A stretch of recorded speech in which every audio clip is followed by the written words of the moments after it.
사울이 주의 제자들에 대하여 여전히 위협과 살기가 등등하여 대제사장에게 가서 다메섹 여러 회당에 가져갈 공문을 청하니 이는 만일 그 도를 따르는 사람을 만나면 남녀를 막론하고 결박하여 예루살렘으로 잡아오려 함이라. 사울이 길을 가다가 다메섹에 가까이 이르더니 호련히 하늘로부터 빛이 그를 둘러 비추는지라. 땅에 엎드려져 들으매 소리가 있어 이르시되 사울아 사울아 내가 어찌하여 나를 박해하느냐 하시거늘 대답하되 주여 뉘시니까 이르시되 나는 내가 박해하는 예수라. 너는 일어나 시내로 들어가라. 내가 행할 것을 내게 이를 자가 있느니라 하시니 같이 가던 사람들은 소리만 듣고 아무도 보지 못하여 말을 못하고 서 있더라. 사울이 땅에서 일어나 눈은 떴으나 아무것도 보지 못하고 사람의 손에 끌려 다메섹으로 들어가서 사흘 동안 보지 못하고 먹지도 마시지도 아니하니라. 아멘. 지금 짧게 보여드렸던 영화는 작년 10월 말에 개봉했던 바울 예수 그리스도의 사도라는 영화인데요. 보통 기독교 영화가 이렇게 개봉을 하면 흔히 말로 망합니다. 그런데 이 영화는 흥행에 성공을 했어요. 기독교 영화인데 무려 우리나라에서만 27만 명이 이 영화를 봤습니다. 저는 그때는 못 보고 말씀을 준비하기 위해서 봤는데 너무나 감동적이에요. 정말 눈물 없이 볼 수 없는. 그래서 오늘 오후에 계속 비가 오면 오후를 끝나고 이것을 처음부터 끝까지 보여줄까 생각을 하고 있습니다. 제가 인터넷 네이버에서 7,000원 주고 구입을 했습니다. 절대로 불법 다운 안 받습니다. 7,000원 주고 구입을 해서 2024년까지는 마음대로 볼 수가 있습니다.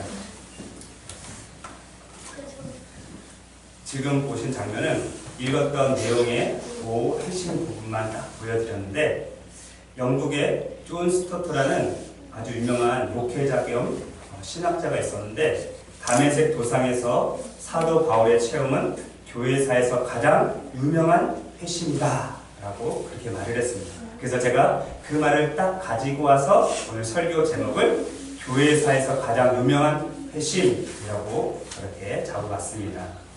우리는 사울의 회심에 대해서 별로 대수롭지 않게 생각을 합니다. 근데 성경을 깊이 연구하는 학자들은 이 사도행전 9장의 사울의 회심이야말로 2000년 교회 역사 가운데 가장 유명한 회심 또는 가장 위대한 회심이라고 그렇게 말들을 합니다. 왜냐하면 이 사도 바울은 히브리인 중에 히브리인이고 베냐민 지파 사람이고 베냐민 지파를 강조하는 이유가 있어요. 이스라엘의 초대 왕이 누구였죠? 사울. 지금 봤던 사람의 이름이 뭐죠? 사울. 베냐민 지파 사울. 나는 왕족의 후손이야. 이런 겁니다. 그리고 바리새인 그리고 가말리엘 문하세 가말리엘이라는 아주 유명한 랍비가 있었는데 그 랍비의 거의 수제자격이에요. 아마 사울이 예수님을 만나지 못했다면 최고의 이스라엘 랍비가 됐을지도 모릅니다. 그리고 율법으로는 흠이 없는 자 게다가 태어났는데 로마 시민권을 가지고 태어났어요. 유대인 부모님이었지만 살던 지역이 다른 다소라는 지역이었기 때문에 거기는 로마령이에요. 그래서 거기서 태어나면 시민권자가 되는 거예요. 게다가 그는 신약성경 27권 중에 13권이나 기록한 사람입니다. 사울이 아니었다면 우리는 로마서, 갈라디아서, 에베소서와 같은 복음의 진수를 만나지 못했을지도 모릅니다. 그래서 이 사도 바울의 회심은 2000년의 교회 역사 가운데 가장 유명하고 중요한 회심이 된 겁니다. 뿐만 아니라 사도행전을 기록한 사람이 누가라고 했죠? 네. 누가 기록했을까요? 물어보려고 했는데 누가라고 말을 했어요. 누가가 기록했는데 누가는 누가복음과 사도행전을 기록했습니다.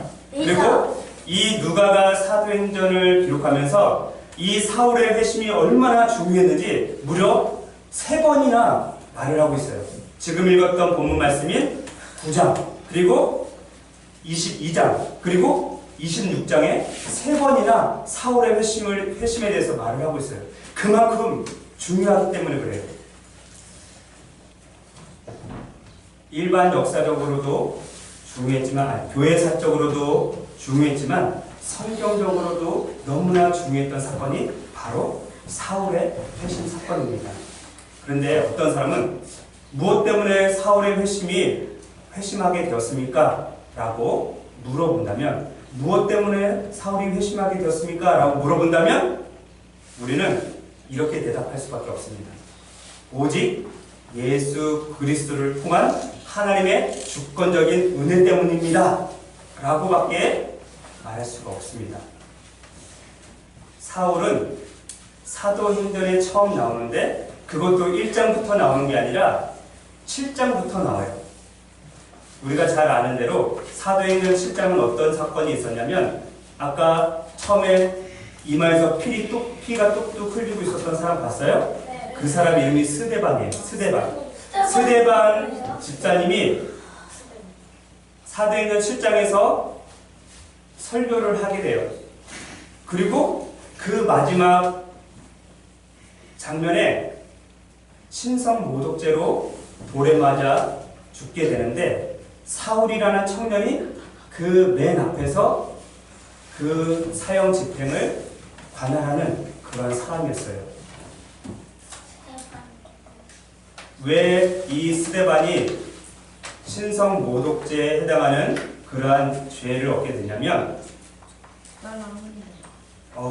아는 사람이 얘기해 보세요. 왜 신성 모독이라고 했을까요?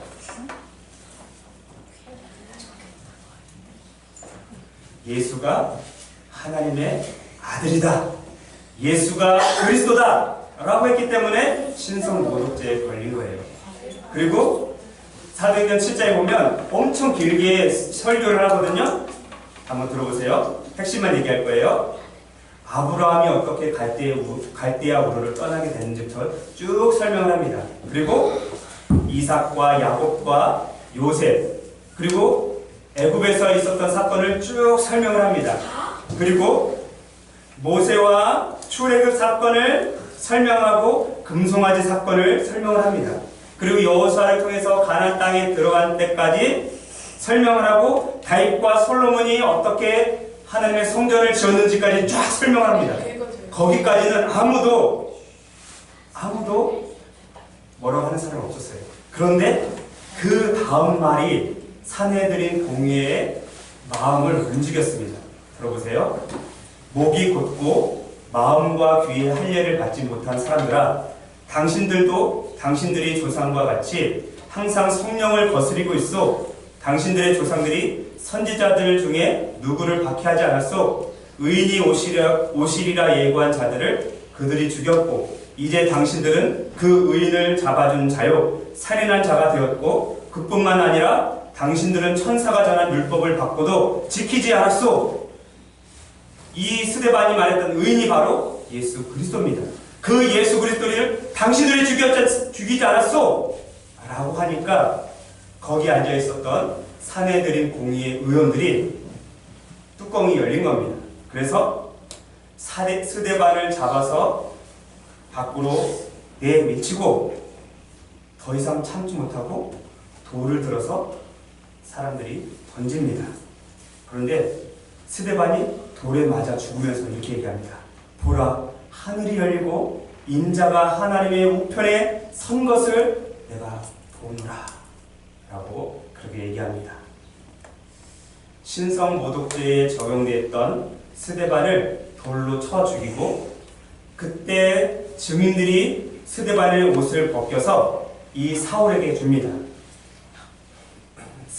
사울은 스데반이 죽는 것이 마땅하다고 생각을 했습니다. 뿐만 아니라 교회로 사용하고 있었던 각 집을 쳐들어가서 성도들을 잔멸하고 남녀를 끌어다가 옥에 넘긴 것도 바로 사울이었습니다. 사울은 자신이 하나님에 대한 열심과 유대교의 율법에 대해서 완전하다고 생각을 했습니다. 그런데 그리스도라고 하는 예수를 따르는 사람들은 유대교를 떠난 배교자들이기 때문에 그는 이 반역자들을 지구 끝까지라도 쫓아가서 죽이겠다고 마음을 먹습니다. 그래서 그들을 처단하는 것을 자신의 사명으로 여겼던 것입니다.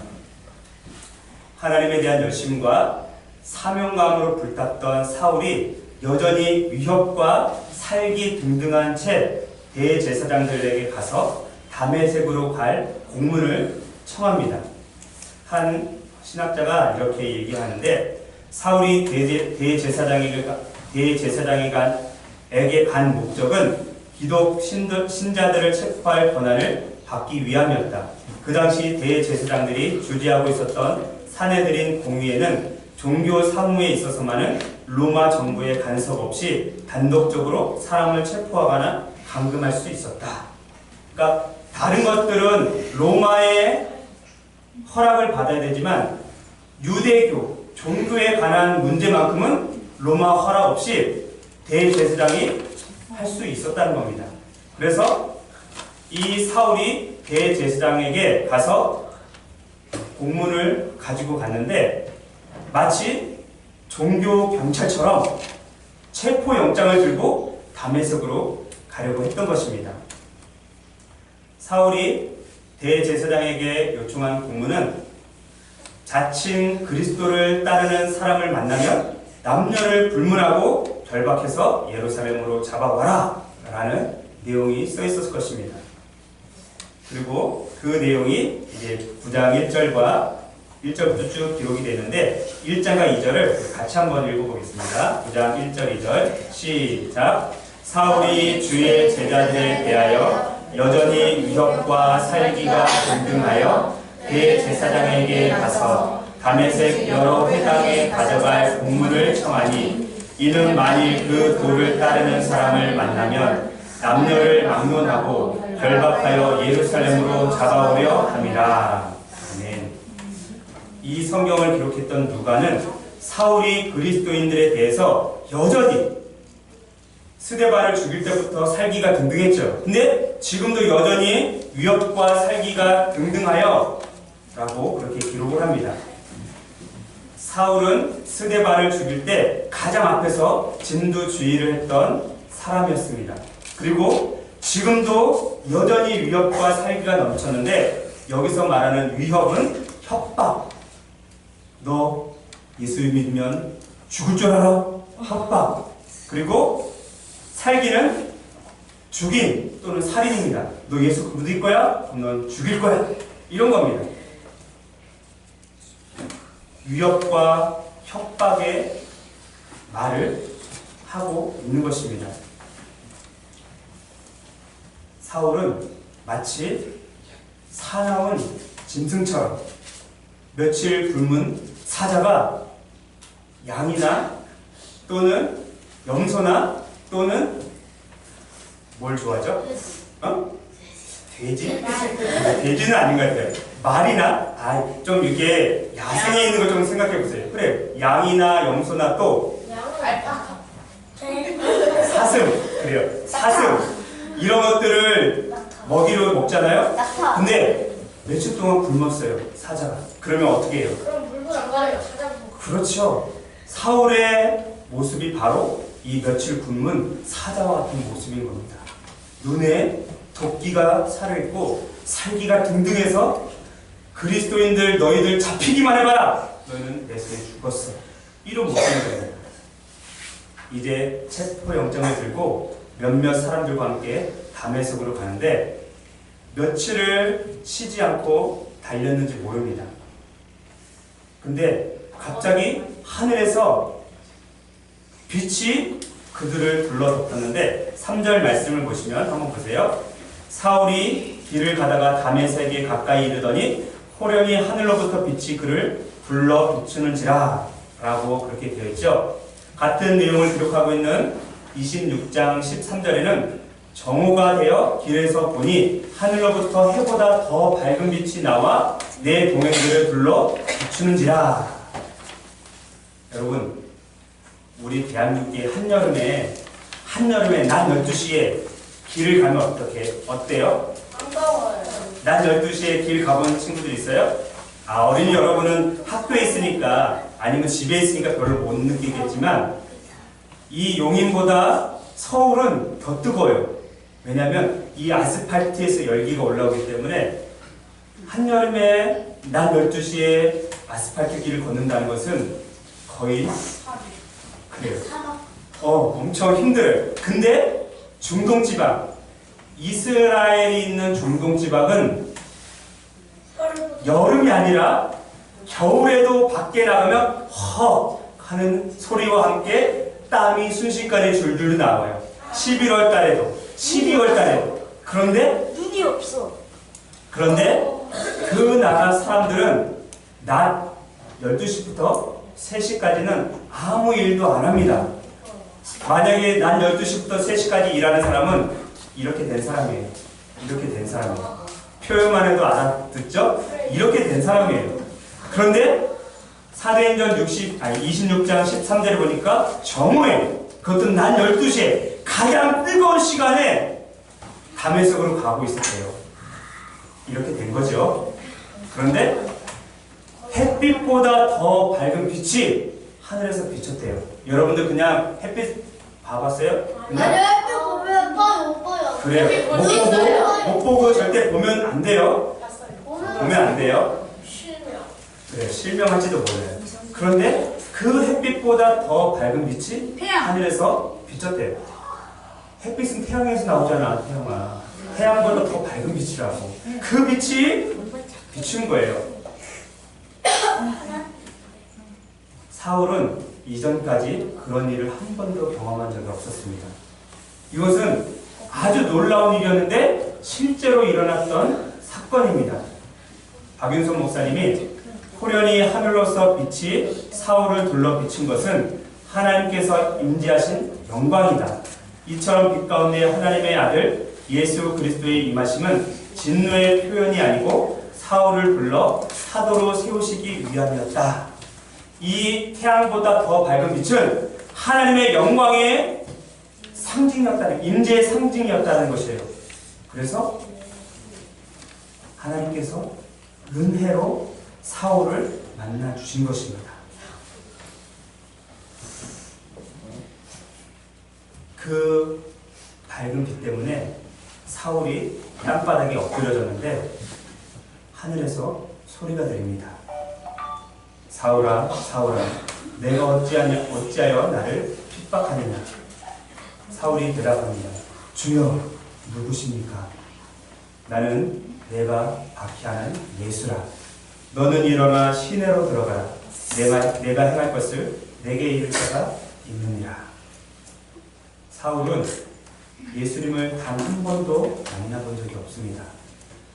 그러나 부활하신 예수님께서 사울에게 직접 나타나셔서 네가 어찌하여 나를 핍박하느냐? 라고 가서 묻습니다. 여러분, 사울이 예수님 핍박한 적 있어요? 근데 왜 예수님은 네가 어째서 나를 핍박하느냐? 라고 그렇게 물으셨을까요? 그렇죠. 예수님을 믿는 자들을 핍박하는 것이 곧 예수님을 핍박하는 것과 똑같습니다. 왜냐하면 예수님을 믿는 사람들은 예수님과 함께 신비적인 연합을 하기 때문에 그래요. 만약에 어떤 사람이 여러분들을 예수님을 믿는 것 때문에 박해하고 조롱하고 핍박하면 여러분만 박해와 핍박과 조롱을 당하는 것이 아니라 그 순간에 예수님도 핍박과 조롱과 박해를 당하시는 겁니다.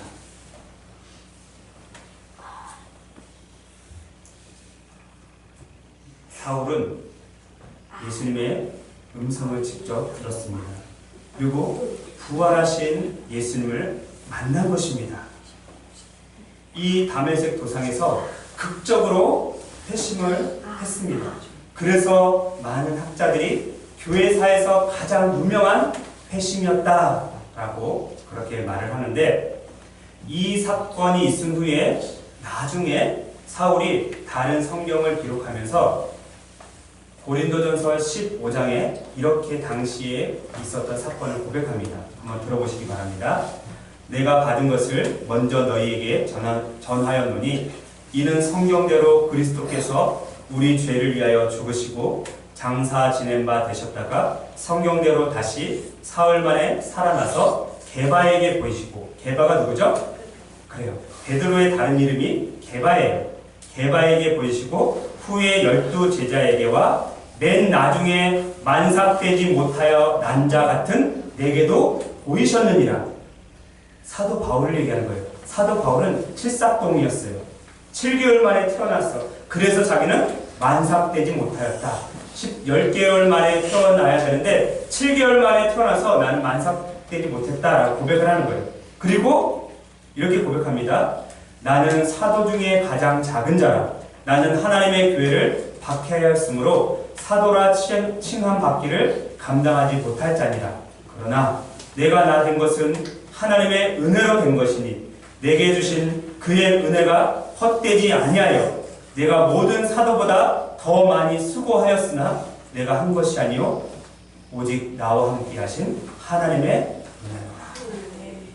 하나님의 은혜로 사울이 회심하게 된 것입니다. 부활하신 예수님은 사울에게 직접 나타나 주셨습니다. 어떤 사람들은 그것은 환상이었다 또는 꿈이었다 라고 말하기도 하지만 이것은 실제적으로 있었던 사건입니다. 그래서 실제적으로 부활하신 예수님께서 사울에게 나타나셔서 음성으로 말씀하셨고 빛으로 또 보여주신 것입니다.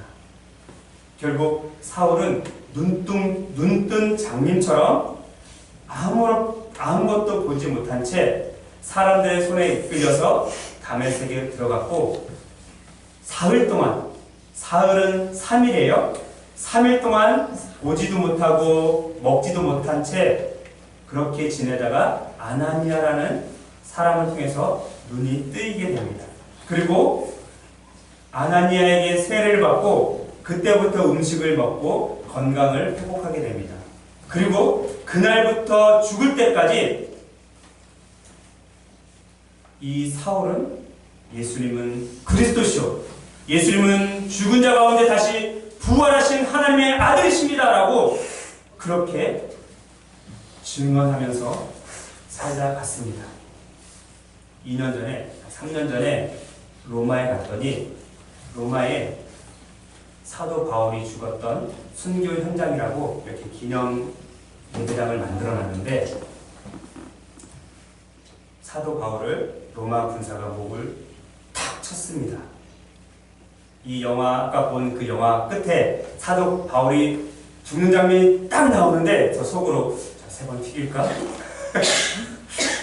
라는 생각을 했는데 그렇게 안 튀었어요. 정말 다행이다라고 생각했어요. 왜냐하면 로마에 가면 사도 바울이 순교를 당했어요. 목을 딱 잘렸는데 한 번 튀기고 2번 튀기고 3번 튀겼대요. 기름에 튀긴 게 아니라 땅바닥에 한 번 튀기고 2번 튀기고 3번 튀겼는데 튀긴 자리에 분수가 퐁퐁퐁 솟아났다고 그렇게 그림을 그려놨어요. 그건 미신이에요. 절대로 미신이에요. 그래서 저도 영화 끝에 사도 바울이 처형을 딱 당하는데 설마 통통통 할까 하는데 그 장면은 없었습니다. 자, 다시 말씀으로 돌아와서 그렇게 로마에서 형장의 이슬로 살아실 때까지 그는 아까 고린도전서 읽었던 것처럼 다른 사도들보다 훨씬 더 많은 고난과 환난과 핍박과 아픔을 당했어요. 그러나 나의 나된 것은 하나님의 은혜였다 라고 그렇게 고백을 한 겁니다. 사울의 회심은 2000년의 교회 역사 가운데 가장 유명하고 가장 위대한 회심이라고 말을 하는데 온 영국을 통틀어서 가장 몇 빠지고 내키지 않은 회심을 한 사람이 있습니다. 그 사람의 이름은 C.S. 루이스입니다. 제가 여러 번 인용했기 때문에 C.S. 루이스 한 번쯤은 들어봤죠? 아니요. 아빠 소재에서. 자, 그러면 선규야, 선규 너는 사자마녀 옷장이라는 책을 아니? 나니아 연대기를 아니? 나니아 나라 이야기를 아니?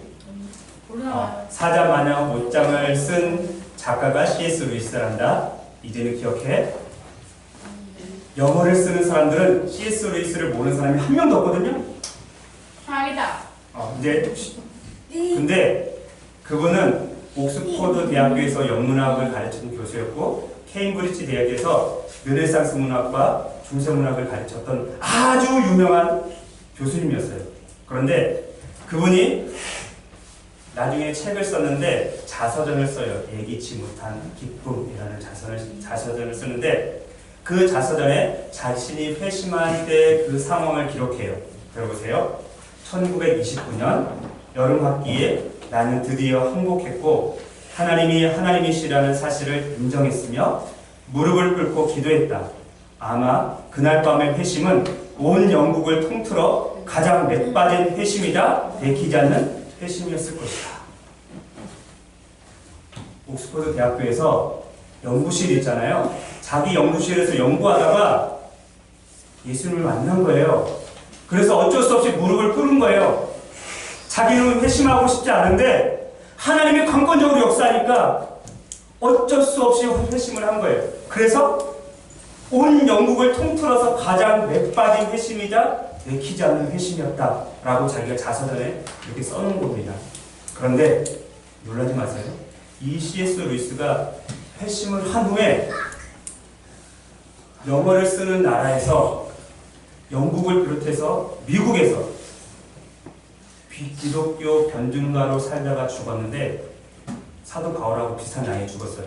65세에 죽었는데 미국에 보면 타임, T-I-M-E, 타임이라는 잡지가 있거든요.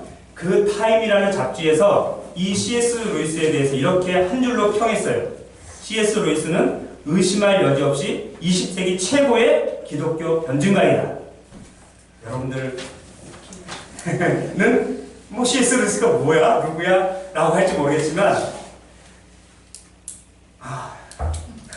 아무튼 엄청 유명한 사람이고 회심한 후에 자기는 정말 내키지 않는 회심을 했지만 회심을 한 후에 죽을 때까지 기독교에 대해서 변증을 했는데 약 40권의 책을 썼거든요. 아마 그보다 조금 더 넘은 책을 썼을 거예요. 한글로 나온 책들은 제가 거의 다 읽었는데 책을 봐야지 얘기가 되는데 얘기가 안 돼요. 아무튼 이런 사람도 있고 사도 바울처럼 2000년 교회 역사 가운데 아주 유명한 회심을 한 사람도 있습니다. 여기서 우리는 한 가지 질문을 던질 필요가 있습니다. 그럼 회심이 뭐예요? 여러분 회심이 뭐예요? 회심은 회개와 믿음을 합쳐서 부르는 말입니다. 그리고 잘 들어보세요. 조금 어려워요. 회심이란 우리의 죄를 진실하게 회개하며 구원을 위해 돌아가신 그리스도를 의지하기로 복음의 부름에 대해서 의지적으로 응답하는 것이다. 의지적. 내 의지를 가지고 응답하는 거예요. 왜 이렇게 신학자들은 쉬운 말을 어렵게 해놓은지 모르겠어요. 조금 더 쉽게 회심은 회개하여 죄로부터 돌이켜 믿음으로 그리스도를 의지하는 한 가지 행동이다. 회심은 회개하여 죄로부터 돌이켜 믿음으로 그리스도를 의지하는 한 가지 행동이다. 바로 사울이 했던 그것이 바로 회심이고 C.S. 루이스가 했던 그것이 바로 회심입니다. 돌이켜서 다시는 그 길로 가지 않고 예수 그리스도를 위해서 목숨을 바쳐 가는 것, 그것이 바로 회심이라는 겁니다. 자, 사랑하는 우리 생명빛 교회 성도 여러분 회심의 사건이 있으십니까? 우리 어린이 여러분 회심의 사건이 있으시나요? 회심의 사건이 있는 사람은 결코 다시 가던 길로 가지 못합니다.